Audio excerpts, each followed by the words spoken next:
Hey everyone, welcome to Synergies Sminergies, a business podcast for people who hate business podcasts. I'm your co-host, Jeremy Schiefling. And I'm your co-host, Rose Ngo. And today we're going to be talking with Lindsey Pollak, one of the foremost researchers and speakers in the generational workplace space. And if you're wondering what that means, think about the classic tension where multiple generations, whether it's boomers or Gen Z, navigate a shared workplace. Or maybe they don't. So with further ado, welcome, Lindsey. Thank you so much for having me. Congrats on the new show. Thank you so much. So we want to have you first tell us a little bit about yourself and like how you got into this generational workplace research. Sure. My name is Lindsay Pollak. I've been doing this work for more than 20 years, and I actually started as a college campus speaker. I worked for a .com in the 90s, got my Gen X credibility card, and was promptly laid off 18 months later and was kind of devastated. And like a true Gen Xer, I started blogging about my feelings and my experience, and that turned into a book called Getting from College to Career. And I started promoting it on college campuses, speaking to students all across the United States about how to get a job in the digital economy. And I was a pretty early adopter of LinkedIn and became a very, very early trainer and spokesperson for LinkedIn, which is how I met the wonderful Jeremy Schiefling. And I thought that was going to be my career, to speak to college students and specialize in that transition from college to career. And I loved it. And then in 2008, this word millennial just like exploded. And companies started to call me and say, do you understand these millennial people who are coming into our workplaces? And I did that for 10 years. And people started to say, well, like, what about everybody else? You know, you're a Gen Xer, boomers are still here. Traditionalists are still hanging on. Now we have the Gen Zs coming in, the Gen Alphas are next. And that was really my biggest aha moment, which is, it doesn't really make sense to keep adapting to the next generation, the next, and the next. We have to adopt a multi-generational mindset. And looking back, I think I always really enjoyed having a multi-generational network and kind of thinking about other people's perspectives. So in 2019, I wrote a book called The Remix, and that's kind of my metaphor that we have to always be mixing the old and the new as individuals and as organizations to succeed when there are so many people of different ages in the workplace. Woohoo. And I think, you know, as an ex-ennial myself, so borderline Gen Xer, millennial. Geriatric millennial. Mm-hmm. That's right. And then, Rose, how do you identify again? Remind us. I am a millennial. I've looked this up many times. I'm at the cutoff, so I'm at the end. Some people will be like, no, you're a Gen Zer. I will fight them. I am 100% a millennial because I think the cutoff is 97. I'm 95, so I still millennial, but late millennial. So in some ways, you're a zennial right there at the cusp in the same way that I millennial, am. But yes. Okay. We'll see if Rose still feels that way after Lindsay shares Gen Z's superpowers. But before we get into that, one last biographical question, Lindsay. How does your sort of upbringing during the Gen X years influence your own way of looking at the world or the way that you think about things today?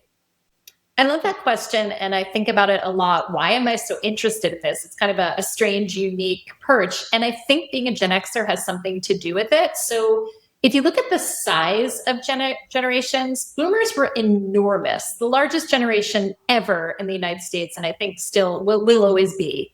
And the millennials are primarily their children, and they're an enormous generation. And we Xers were kind of a small generation in between. They called us the baby bust at the time, kind of very similar to what we're seeing today in birth rates. And I think in some ways that meant that as a Gen Xer, I had to be bilingual, right? I was kind of growing up in the boomer world and how to communicate and act and work like a boomer. And then as I was just kind of getting started in my career and feeling like it was finally my turn, the millennials came in and were this big powerhouse. So I think as a Gen Xer, I'm a little bit positioned to look up and down, and other Gen Xers tell me they've had a similar experience. Super cool. Generational bridge. Great. So and now that we know where you're coming from, I want to get into like kind of the good stuff, which is starting with misunderstandings. I think people always want to talk about that. Like, what are the key ways you think each generation is misunderstood? So, you know, what do boomers misunderstand about Gen Z, or what do a Gen Z get wrong about boomers, or millennials who are in the middle? Like, what do you think? It's funny because we all sort of make the same misperceptions about other generations that people make about us, but sometimes we have a blind spot as to the fact that we're doing that. So I think the biggest misconception is that these huge groups of millions and tens of millions of people all think the same way. And if you could just unlock, well, Rose, you're a millennial, so you must think like this. And Lindsay is a Gen X and she must think like this. That's just not true. There is so much variety within a generation. But I think overall, the biggest misconception about anybody older than we are is that they're terrible at technology and they are stuck in their ways and they don't like change. So whether you are 90 looking up at people who are 110, whether you're 50 looking up at 70s, whether you're 7 looking up at people who are 12, that is sort of the knee-jerk stereotype. And I think on the flip side, anyone older looks at anyone younger and says they don't work as hard as I do. They are obsessed with the new technologies and they're never going to live up to the hard work and success that my generation had. So I think wherever you fall on the generational spectrum, it's often older and younger have those misperceptions. Can I just jump right in there, Lindsay? Because it's so funny. Rose and I were talking about this before the episode, which is I remember as an early millennial, all those negative headlines about millennials are so full of themselves and they need confetti cannons at the workplace to be celebrated. And then as I became a manager myself, I was like, I'm not going to be that classic old guy, that guy sitting on his, rocking chair on the porch, criticizing the youngins. And then sure enough, when I had that role and I had Gen Z employees, I was like, oh, they don't work hard and where's the ethic and blah, blah, blah. Why do we consistently fall into these traps? Why does that happen generation after generation? I give a lot of speeches on this topic and I have a slide, which is a quotation, and I ask people to guess which generation it's from. And the quote is, I see no hope for the future of our people if they're dependent on the frivolous youth of today.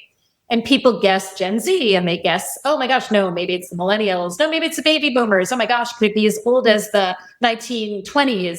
And it's actually from the 8th century BC. We've been doing this forever. And one of the kind of funniest, but also most telling things about my work is I started in the early 2000s when everybody was obsessed with millennials and complaining about them, to your point.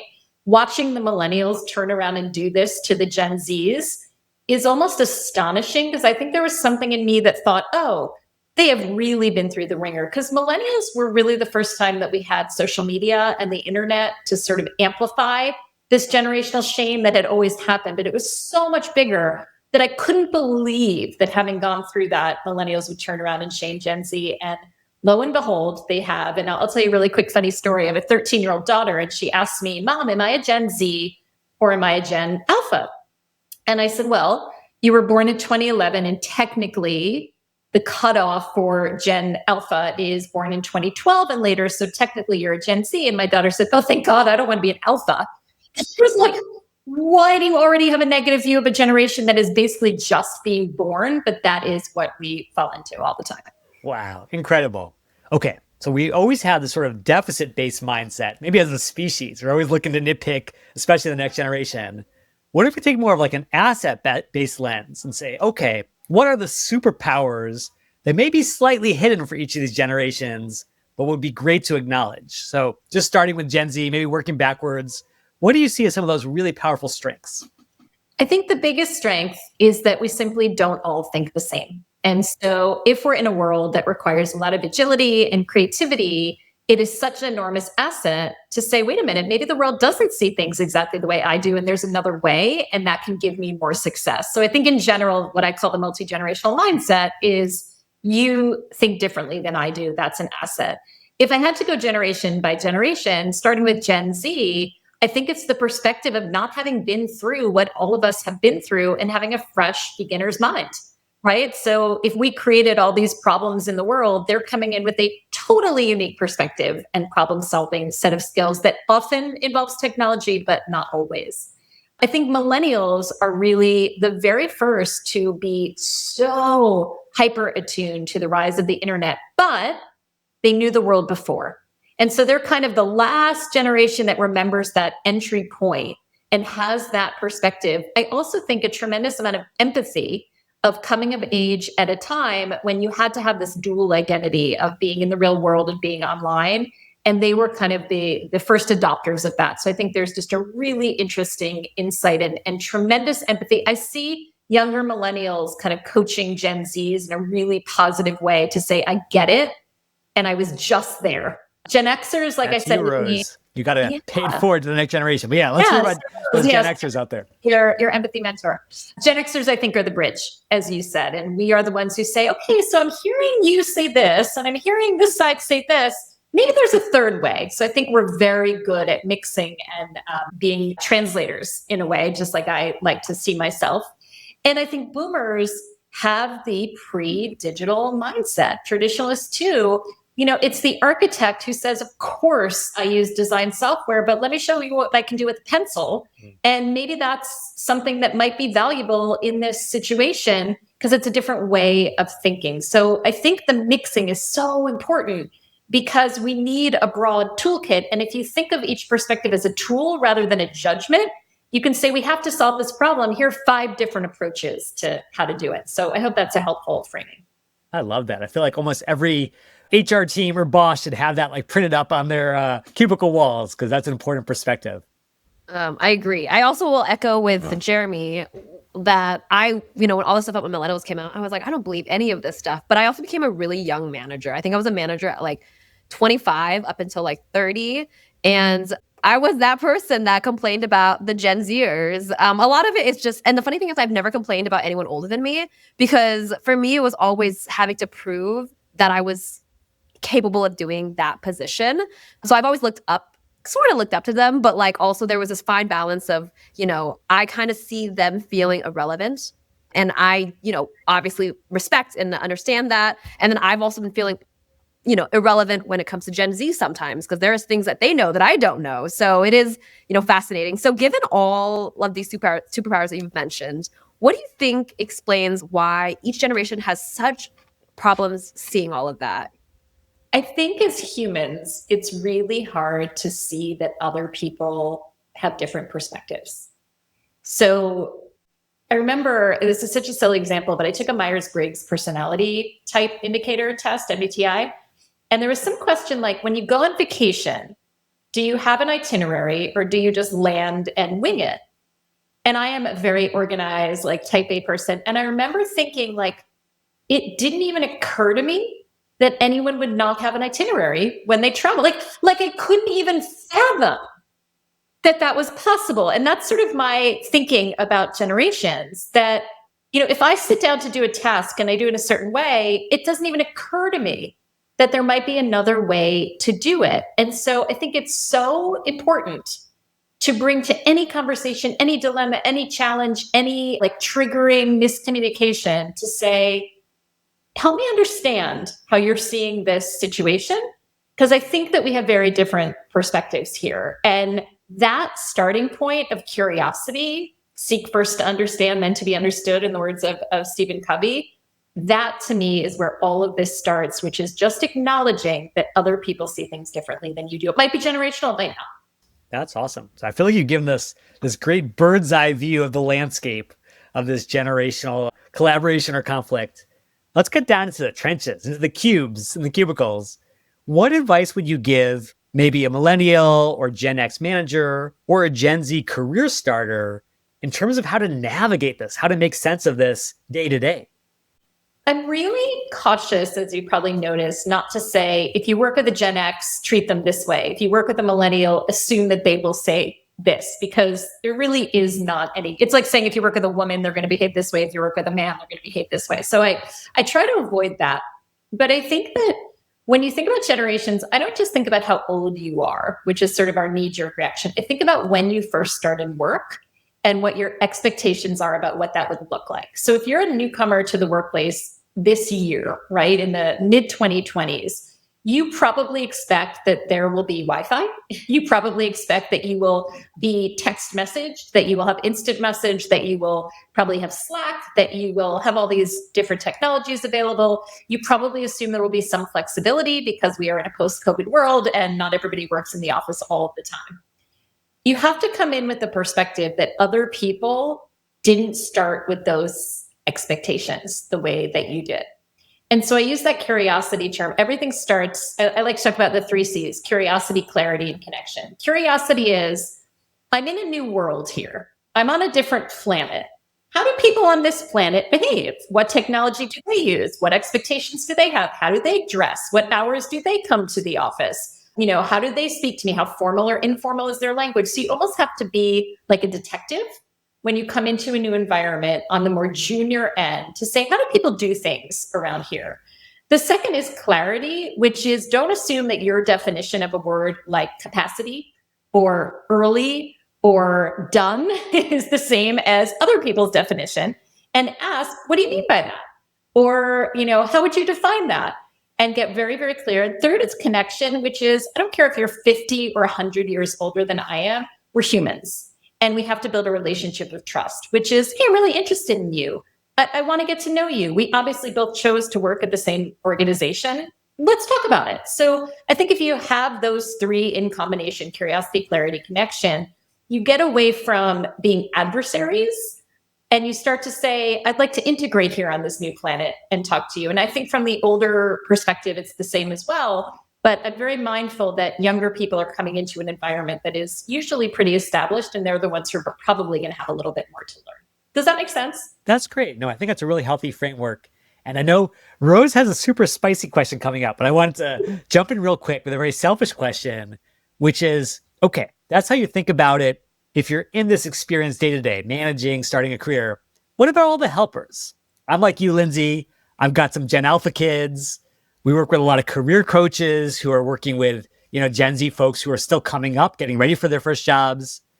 There was just an article that came out yesterday in the Wall Street Journal about, hey, maybe we should be teaching etiquette. Maybe we should be teaching people, not to microwave fish in the office, because that's a big no-no if you've never been in an office before. What do you think the helpers, whether it's a parent or a career coach, should be doing to get this generation ready? My mantra is never assume, always ask. Right? So if you're coaching somebody, don't assume they're going to work in a Fortune 500 office that's really formal, right? They might be working in a hospital. They might be working in a school. They might be working in a video gaming company. I think the challenge that people in the workplace today don't think about is when I started work in the 90s, wherever you went to work, with obvious exclusions like a construction site, but if you were in sort of a corporate-ish job, you worked roughly 9 to 5. You wore a suit. Women wore pantyhose and closed-toe shoes. You had basic standard, and I say that in very big air quotes, understanding of what things would look like. That is gone. And the reality is, while it's more inclusive now, and I think better, it's a lot harder. So it used to be, you would say, write a thank you note after a job interview, wear a suit to the interview, call the person Mr. or Ms. That's not true anymore. And so instead of saying these are the rules, you have to say, what is the environment you are seeking? What is the kind of job you want? And then look up the rules for that planet, which might be very different than another. And so you start with not, this is the facts. You start with inquiring, what do you want? Let's find the match of etiquette for that opportunity or that kind of job. It's going to be different at an investment bank than it is at a tech startup. Love that, Lindsay. I'm taking notes right now to get my daughters ready for prime time. So next question is a little spicy, like Jeremy said, but I want to hear everyone's opinion because I kind of also thought about this. It's just a question that I have heard so many people ask or make statements about, like very, very clear statements about their own opinions about this. So who do you think has the most fragile ego in the workplace right now? Gen Z, Millennials, Gen X, or Boomers? And honestly, you can interpret fragile ego however you want, whether that's feedback loops or whatever. Would love to hear your opinions.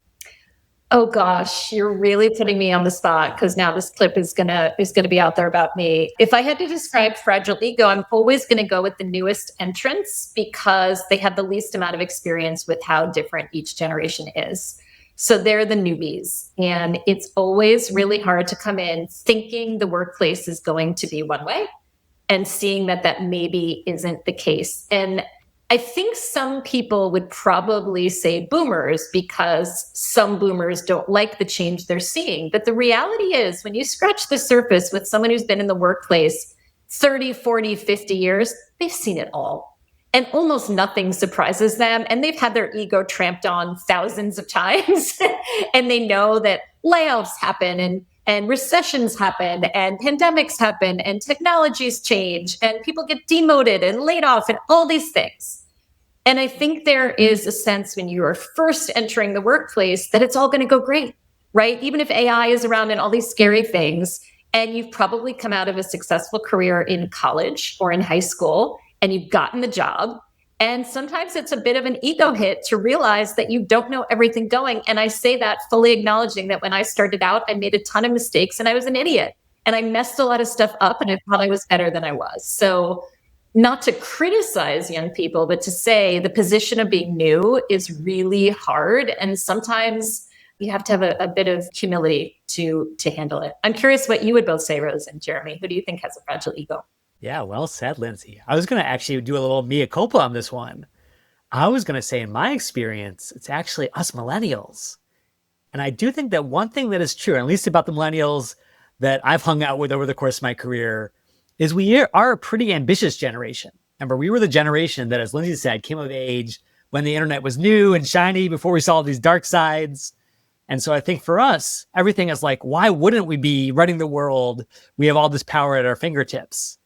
And as a result, when things don't go our way in the workplace, as they often don't because of the reality of the world, we're the ones who are, and this is very much an autobiographical moment, back at home crying ourselves to sleep at night because we're like, oh no, my career is not going the way I wanted. Now I'm ruined. Versus, I want to give a shout out to the Gen Zs out there. We had this amazing Gen Z influencer, Zed Khan, on the show yesterday, who coined the phrase quiet quitting. And even though Rose and I were both saying, oh, quiet quitting is just like a cop out, it's like giving yourself an excuse not to work hard, it does say, hey, there's more to life than your job. You are more than your job title or your LinkedIn profile. And that's probably a healthier place to be from an ego perspective over this long journey we call life. So that's my 2 cents. What about you, Rose? So I just want to preface before the world decides to cancel me. I think humans, period, all have egos. Okay. So I think that with every generation, you're going to have somebody. I've worked with all generations, and I will say they all have egos. Everyone has egos. There's not one that I could be like, but if you ask me, I am one of those horrible people that I'm like, I can see all sides of, I can see boomers feeling outdated and undervalued. Totally. And also there is this sense of like, you guys have it easy, which to an extent, sometimes we do, right? Because internet came out and there's just, and like right now, work-life balance is much more emphasized in cultures. I can see boomers being like, well, in my day, it wasn't like that. We showed up to work and we didn't complain. So I totally get their perspectives. I can see millennials feeling squeezed because you're expected to like lead and innovate because you were coming out when the internet was coming out. And then you're kind of having to please both sides, right? And that can feel a little bit stressful. And then I can also see the Gen Zs being criticized for being like really sensitive and like quiet quitting and feeling like there are boundaries and like there are trigger warnings and like I can see the arguments for all of them. If I had to choose one, and preface, I do love Gen Z. I mean, I've grown to love Gen Z. How about that? As a millennial myself, like I've grown to love Gen Z and really, really understand them. But I was, like Jeremy said, I when I first started managing, my immediate instinct was like, what's wrong with this generation? Like, my God, I'm so glad I'm not Gen Z. I would say Gen Z, but only because I think that although we grew up around social media, it wasn't the same level of constant gaze from the internet that Gen Z have to this day. And because of that, there's these like feedback loops, right? There are likes and shares, and people are really obsessed with like comments and reactions from people and from such a formative age. Like I think that when you're dealing with, I dealt with all of this when I was in high school. So formative age for sure, but the younger you are, the more your brain is almost wired for that like feedback loop, right? And like wanting that validation and like having low tolerance for like negative feedback. I also think that Gen Z, like what Zed said at one point yesterday with like, we want to feel like we love our lives. Like we want, our jobs to kind of align with our personal values and our identity. And we want to be authentic in those places. And not all workplaces are like that sometimes, right? Like you can't always be yourself. I think it's important that you choose a place where you can feel like you can be yourself, but it's not always the case. And I also think there's just more words and language that Gen Z has than millennials, whether that is like boundaries or trauma or toxic cultures. Like there are just more words to describe it. And that's very empowering, but can also be weaponized, right? And that's why you see all of these, like all the media being like, Gen Z's complaining about this because they just have more words to describe what they feel is unacceptable. it's also just so competitive right now in the world. So I can see people coming in. I can't imagine how Gen Z is feeling right now going to the workforce.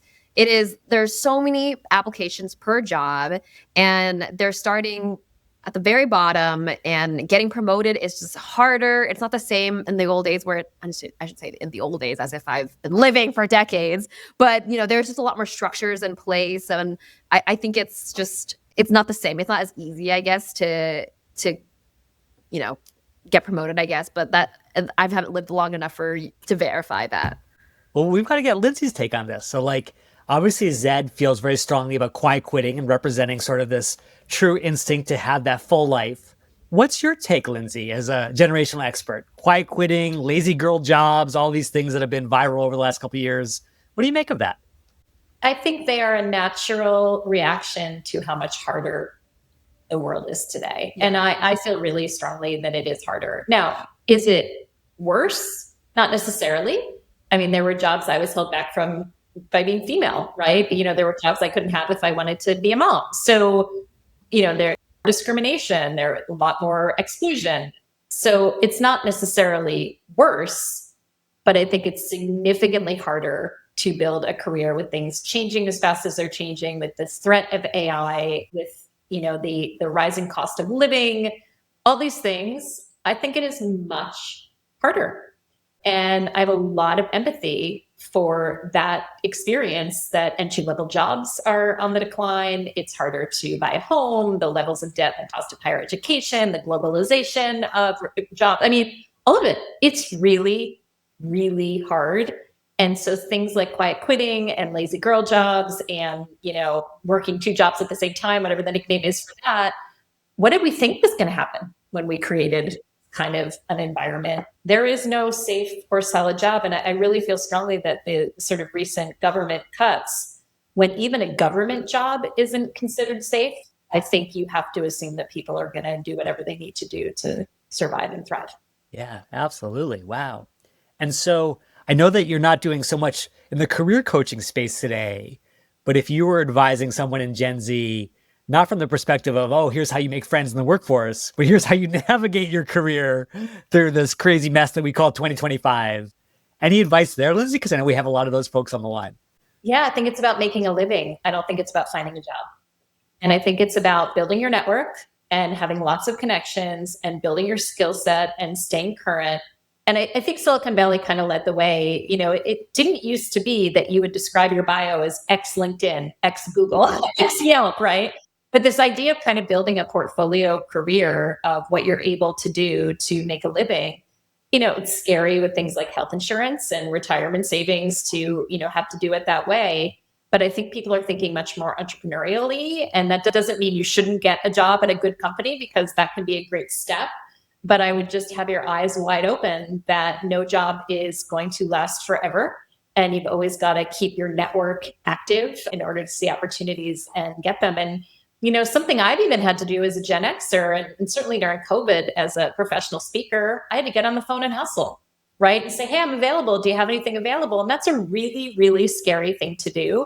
But I think kind of sales skills and networking skills and relationship building skills, in my opinion, are the most important for somebody to cultivate, to be able to describe who you are, what you can do for people, and make those relationships. And again, that's really scary.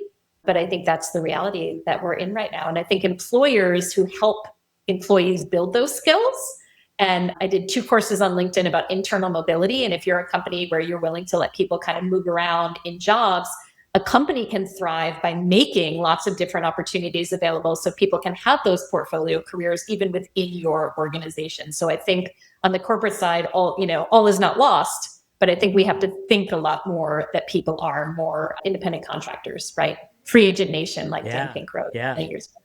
I love that, Lindsay. I feel like you and I are reading from the same tea leaves, because when my daughters were first born, I said, oh, you got to learn to code, become a data scientist, whatever. And now AI can do so much of that already that it does feel like those relational skills, those communication skills, they're going to be the future-proofed ones in a way. Okay, one last question for me, and then I'm going to turn over to Rose. Let's end with the most ridiculous generational myth that you keep hearing.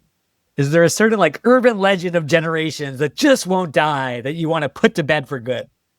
Okay, I cannot tell you how often Xers and baby boomers say, these Gen Zs, they have so many feelings. Why do they have so many feelings? We didn't have feelings when we started out. Of course we had feelings, but it is so hard to explain how impossible it was to express them in the workplace. You just wouldn't do that. And so it was unheard of, even in the most empathetic offices. So I think this sort of shock that people have feelings is probably the funniest one that I hear, and probably the one that probably needs busting. So I don't know if that resonates with you. Yeah, I feel like if there's one thing that could help us here in 2025, just raising our EQ, our emotional quotient, just a little bit as a species might do the trick. We didn't have feelings. What? I know. No, I love that. I mean, I've heard variations of that, but it's the same thing, which is like they're really too. I just said this. Like they're really too sensitive, or they're like not good with fear. So that's my mea culpa, because that is, and I completely agree with you, which is like it horrible. But thank you. Okay, so then that was awesome. Thanks so much for that like mind blowing dive into this crazy world of everything happening right now, and like obviously we can't thank you enough. So one last question. Where can people learn more about your books and your speaking engagements and any of the work that you are doing? Thank you so much. And I love to hear from people who are thinking about these topics. So please reach out. My website is lindsaypollak.com. I'm very active on LinkedIn, so you can feel free to connect with me there. And yeah, those are the only socials that I'm on, but I'm really delighted to connect and hear from people. I'm working on a new book, so I'm really eager for stories of multi-generational success. lindsaypollak.com. All right. Well, thank you so much, Lindsay. I encourage people to check that out. Lindsay's got so much goodness to share out there, especially in this crazy world we're living in. So please check out Lindsay's site. And Lindsay, thank you so much for everything you're doing to help us all get along a little bit better out there in that crazy world of ours. This was a lot of fun. Thanks for having me.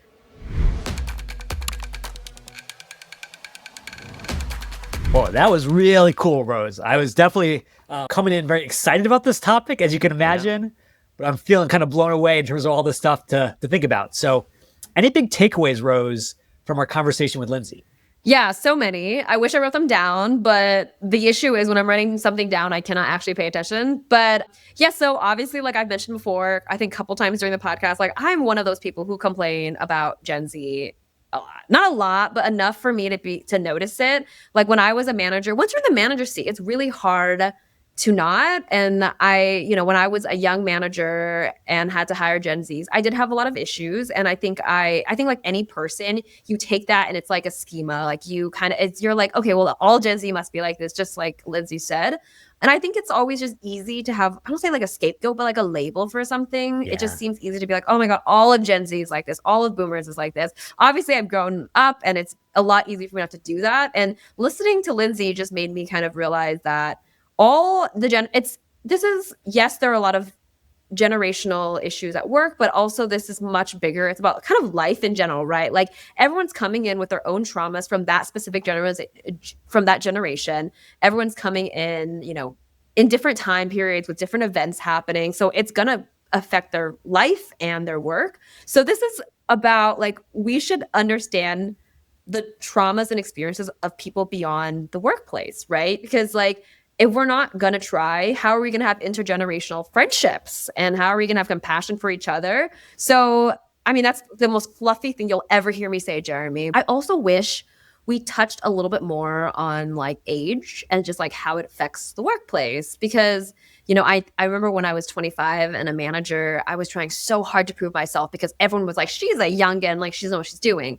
Didn't take long for me to like establish that trust and like that is something you have to build.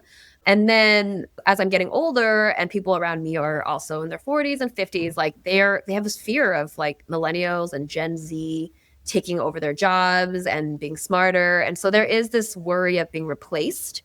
And that's natural. Like that's a very natural human thing. I have felt it. It's never translated into action, but I've definitely seen it happen to me where someone older than me will gatekeep knowledge just because they're really worried about me coming in and like taking their job. So I kind of have empathy for like both sides. Like, what were your takeaways?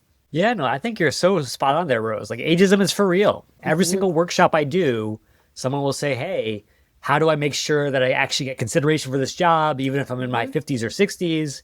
And at the other end of the spectrum, someone will say, hey, how do I even get my first job if I don't have a lot of experience and all the entry-level roles are calling for 2 to 3 years of experience? Yeah. So it's definitely a real challenge.